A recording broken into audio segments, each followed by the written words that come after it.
So you find me in my maker space finishing up a few things.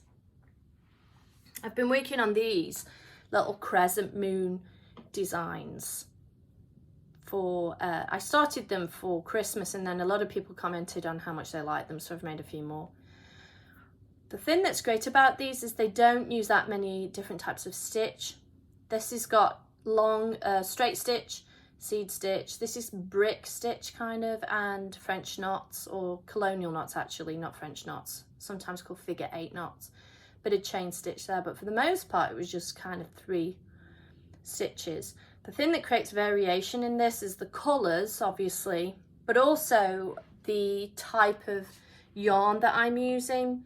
I used lots of different widths or thicknesses of yarn for these. I'm going to show you some of them now so you can kind of see. This is sort of a much thicker yarn.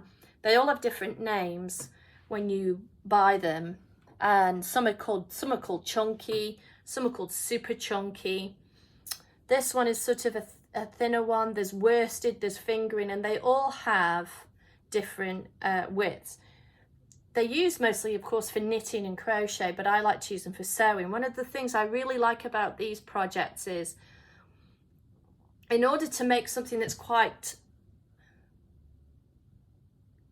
One of the things I like about this project, and in order to make something that's quite ornate or kind of striking, you don't really need many, you don't need to learn many stitches, you don't need to learn many techniques, just a few basic stitches, and then using different thicknesses of yarn makes a big difference.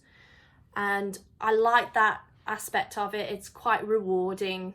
They don't take very long to make.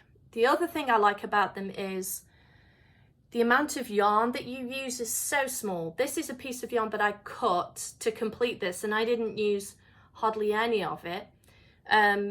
With this pink one, I probably used the most of this, but really I'm just using probably less than 12 inches of yarn for each bit or each kind of colour. You can be really creative with the colours, for example.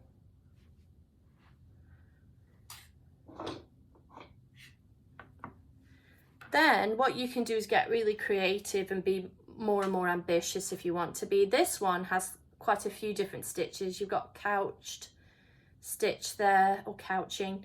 This one is whipped, sort of a whipped stitch.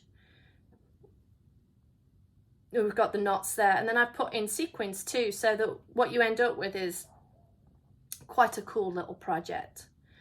And yeah, so this will be the basis for a workshop that I'm working on at some point. I'm taking a little break from the workshops right now.